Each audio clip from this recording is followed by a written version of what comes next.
दस्ता पे देते हैं, मेरिट पे देते हैं, वो पारदस्ता और इनकी मेरिट अटैचिंग बंद बनेगी नोटों की में हो गया अपन का काम। कोई नौकरी ऐसी नहीं है। 2 दर्जन से 2 दर्जन से ज़्यादा जो है पेपर लीक हो चुके और अब ये बहुत बड़ा है। और हमने बार बार कह चुके भाई या तो CBI से इंक्वायर करवाओ या हाई कोर्ट का जज हो। क्यों संकोच करी है सरकार? किसको बचाना चाहती है? HPSC में इतना भारी गंभीर आरोप लगा है और SS में HSS जो कमीशन था उसमें चेयरमैन को सस्पेंड करना पड़ा, मेंबर उनके स्टाफ के आदमी पकड़े गए। तो ये तो साफ जाहिर है खिलवाड़ हो रहा है लोगों के, युवाओं के भविष्य के साथ। इसी हाँ, तो ये आप देख रहे हैं, ये जिम्मेवारी अब ये कह दिए एक डिप्टी सेक्रेटरी था, एक क्लर्क था, ये जिम्मेवारी चेयरमैन की है। इसको इमीडिएटली इस्तीफा देना चाहिए और पूरी इसकी इंक्वायरी करानी चाहिए। इस्तीफा देके इंक्वायरी कराओ, हाई कोर्ट सिटिंग के द्वारा निर्दोष हो उसको दोषी मत ठहराओ, लेकिन दोषियों को तो संरक्षण तो मत दो। तो ये आपके सामने है। एक दूसरा जो ये युवाओं को गुमराह करने का प्रयास कर रहे जो है 75% देंगे हम प्राइवेट फैक्ट्री में, कौन से दिए भाई इन्होंने? हाँ, क्योंकि ये हरियाणा पहला प्रदेश है। डोमिसाइल तो अगर देश का होता है, लेकिन आम आदमी डोमिसाइल को ही समझता है जो रेजिडेंसी सर्टिफिकेट होते हैं, और प्रदेशों में 15 साल का है। महाराष्ट्र में भी 80% रिजर्व है महाराष्ट्रियन के लिए, लेकिन रेजिडेंसी सर्टिफिकेट 15 साल का है। इन्होंने घटा के 5 साल कर दिया। इसका मतलब हरियाणा के बच्चों तो मिलेगा नहीं, उनका तो भविष्य ब्लॉक हो गया। इसी तरह जो बैकवर्ड क्लास के बच्चे हैं, जो शेड्यूल कास्ट, उनकी रिजर्वेशन कोई नहीं। 75% देंगे, उनमें से कितने बैकवर्ड क्लास के बच्चे लगेंगे, कितने शेड्यूल कास्ट लगेंगे, जो रिजर्व लगेंगे? कोई वो नहीं है। तो क्योंकि हरियाणा के लगना ही नहीं उसमें। हरियाणा आई वॉश ही धोखा है। आई वॉश अलग होती है, एक धोखा है। और ये जो सब पिछले जो विधानसभा में मुख्यमंत्री जी ने 2 वायदे किए। एक तो ये कहा था कि जो उन्होंने बयान दिया था on the floor of the house पे कि हरियाणा में कोरोना से ऑक्सीजन की कमी से कोई नहीं डेथ हुई, जबकि आपके अखबारों में उनके गुड़गांव में इतने मरे, ऑक्सीजन में तो अस्पताल में था, स्वयं वहाँ देखा, रोज ऑक्सीजन खत्म होती थी। तो उसके बाद उन्होंने कहा था, जब अगले दिन मैंने कहा या तो आप वापस लो या कहो, तो उन्होंने कहा मैं हाई लेवल कमेटी बनाऊंगा, हर डिस्ट्रिक्ट में भेजूंगा रिपोर्ट दूंगा। आज तक वो हाई लेवल कमेटी नहीं बनी। आज तक ये जो पेपर लीक पे जो है CBI की इंक्वायरी नहीं लगाई गई, और आज एक के बाद एक होता है। एक घोटाला जो रिक्रूटमेंट का दबाने की कोशिश करते हैं तो दूसरा निकलाता है। एक के बाद ऐसा तमाशा हो रहा है यहाँ पर। और ये जब मैं अब जीत करके आए थे, कांग्रेस पार्टी ने जो किया विपक्ष आपके सामने, उसमें बहुत सारे मुद्दे लोगों ने हमारे सामने बताए, रखे बहुत सारे मुद्दे, और उसमें ये भी मुद्दा था। और दानी साहब आ जाओ, उसमें ये भी मुद्दा था। इधर आ जाओ आराम से था। और बहुत सारे ऐसे मुद्दे थे। विकास के कार्य सब ठप है। मैं जींद शहर में भी घूमा, आज रोहतक में मैं घूमा, सड़कों का जो हाल है, दुर्दशा जो है, कोई मेंटेनेंस नहीं। इतना बुरा हाल पूरे प्रदेश का हुआ है। मैं जींद में गया, मतलब सेक्टर की सड़कें, यहाँ देख लो आप। मैं आज अपने वहाँ गया था, गांव में, खड़वाली गांव में गया था।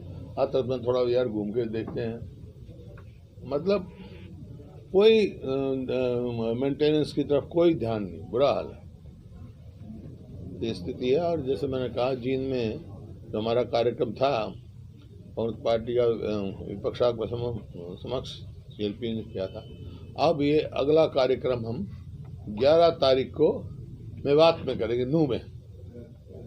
ये फैसला हुआ हमारा नूह में 11 दिसंबर को। संडे नहीं, सैटरडे संडे को उनकी थोड़ी प्रॉब्लम होती है। सैटरडे संडे को लोग इधर बहुत बिजी हो। नहीं, सैटरडे का 1 तारीख को तो कुछ लोगों की तरफ से भी, जो आपने विपक्ष आपके समक्ष कार्यक्रम शुरू किया है, तो लोगों की तरफ से भी राय ली जा रही है। क्या राय निकल कर यही अपनी तकलीफ बताते हैं और इस सरकार से परेशान है। हर वर्ग, व्यापारी भी उन्होंने बात करी, सब वहीं थे, सभी सब अलग अलग वर्गों के लोगों ने अपनी अपनी बात बताई और अपनी सोच बताई। इस मौजूदा जो बीजेपी जेजेपी है, इसे सब ने कहा कि ये वायदा कुछ किया इन्होंने और किया कुछ नहीं। सब फेडअप हैं, विमुख हो चुके हैं सारे और अपनी लोकल समस्याएं भी बताते हैं, सामने उभर के आती हैं। वो इसी के आधार पर मैं कह रहा हूँ, जब जींद का उन्होंने बताया तो मैं घूमरे के बाद देखने गया तो उन्होंने कहा भी सड़कें टूटी पड़ी हैं, बुरा हाल है। तो वहाँ देख सामने आ रहा है, तो उसमें क्या लगता है, आपका काफी अनुभव है, ब्यूरोक्रेट्स ज्यादा करप्ट है या पॉलिटिशियन ज्यादा करप्ट है? देखिए, यही जांच करने के लिए तो हम कह रहे हैं जज के नीचे इंक्वायरी कराओ, हाई कोर्ट के सिटिंग जज के द्वारा या सीबीआई के द्वारा, ताकि दूध का दूध पानी का पानी हो, तो दोषी हैं वो सामने आ जाएंगे। लेकिन मैं ये कह सकता हूँ, इस लेवल का जो घोटाला है वो बगैर संरक्षण के नहीं हो सकता। किसका संरक्षण है ये वो जांच का विषय है, जो हम मांग रहे हैं इंक्वायरी, वो जाएगी बात हाईकोर्ट के। संरक्षण ऊपर का ही, संरक्षण वही संरक्षण तो ऊपर ही का ही होता है जी। मतलब किसी का संरक्षण जरूर है, इतना संरक्षण ना हो तो इतना बड़ा घोटाले नहीं हो सकते। और ये पहला नहीं है, तो पहला बाई चांस पकड़ा है। हमने तो वहाँ असेंबली में भी कहा था, और हम सीट कितनी बताई थी मैंने, जो कितनी पकड़ी है, 60 कितनी। क्या हो सकता है, सीएम का संरक्षण हो सकता है या नहीं, व्यक्तिगत बात नहीं मैं करता हूँ, लेकिन इसी बात पे हम मांग रहे हैं जांच। मैं यही कह रहा हूँ, ये सरकार संकोच क्यों कर रही है इंक्वायरी करने में? अगर ये संरक्षण नहीं दे रहे हैं तो इंक्वायरी करें, तो दूध का दूध पानी का पानी होने दो। और इसका इंचार्ज किसके सुपरविजन में होता है? चेयरमैन तो यूं कहीं बैठा वहाँ, ये चेयरमैन रह रहे हैं बत्रा साहब, इनको पता ही। हाँ और भी रह रहे हैं सर। वापस लिए गए बीजेपी के लोग ये कह रहे हैं कि प्रधानमंत्री का कद और बढ़ गया है और उनका सीना और चौड़ा हो गया। और वो क्या कहेंगे? बीजेपी के हैं तो बीजेपी के प्रधानमंत्री वही कहेंगे। देखो, जो कानून वापस लिए हैं, तो जैसे मैंने कहा आपको, it is better to be late than never. समझे? देरी की देर आए दुरुस्त आए।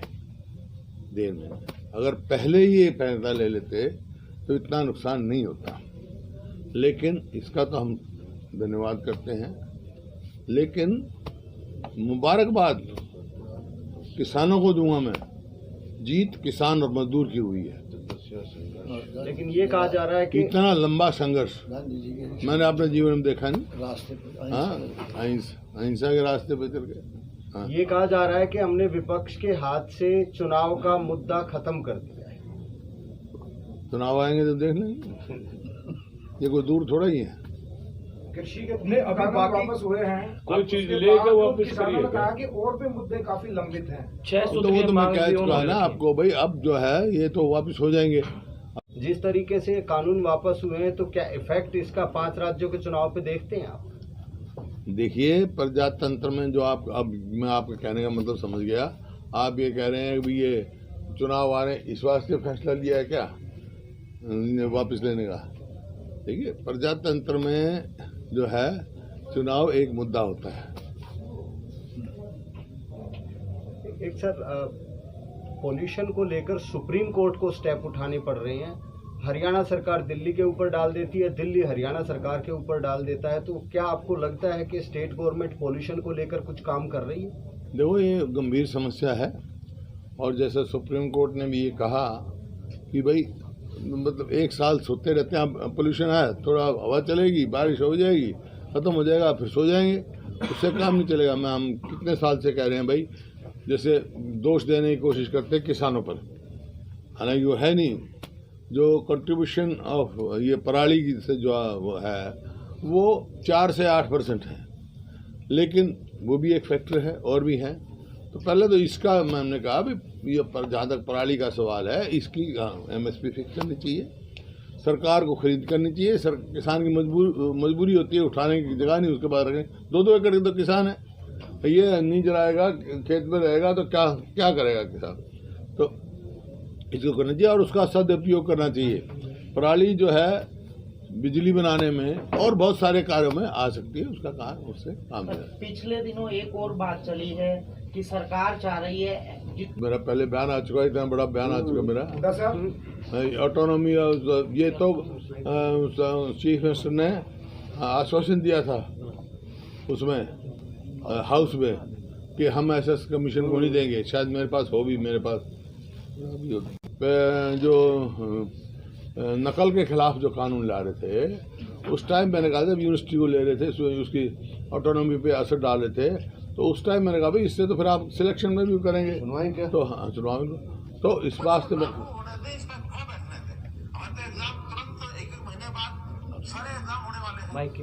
से पहले अगर हमने इसको पास नहीं किया है तो ये समस्याएं तो लगातार बढ़ती चली जाएंगी, वो चीजें रुक जाएंगी। अपने को लगता है कल को इससे और कोई ज्यादा इसको स्ट्रिंजेंट बनाना है तो अगले सेशन में फिर कोई अमेंडमेंट ले आएंगे।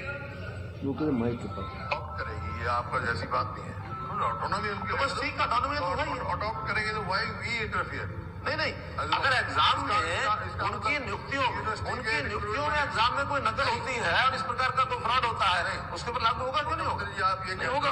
सारे एग्जाम होने वाले हैं और एग्जाम से पहले अगर हमने इसको पास नहीं किया है तो ये समस्याएं तो लगातार बढ़ती चली जाएंगी, वो चीजें रुक जाएंगी।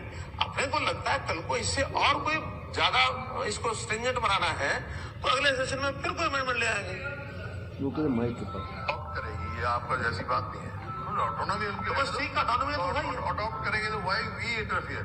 नहीं, अगर एग्जाम में उनकी नियुक्तियों में एग्जाम में कोई नकल होती है और इस प्रकार का कोई फ्रॉड होता है, उसके ऊपर लागू होगा क्यों नहीं होगा? आप ये नहीं होगा उसके ऊपर। यूनिवर्सिटी का एग्जामिनेशन सिलेक्शन HSSB नहीं करेगा, नहीं करेगा, वो तो उनके अपने एग्जाम जो होते हैं उसके ऊपर केवल यूनिवर्सिटी जोड़ा कि वो जो एग्जाम वही तो सही तेरी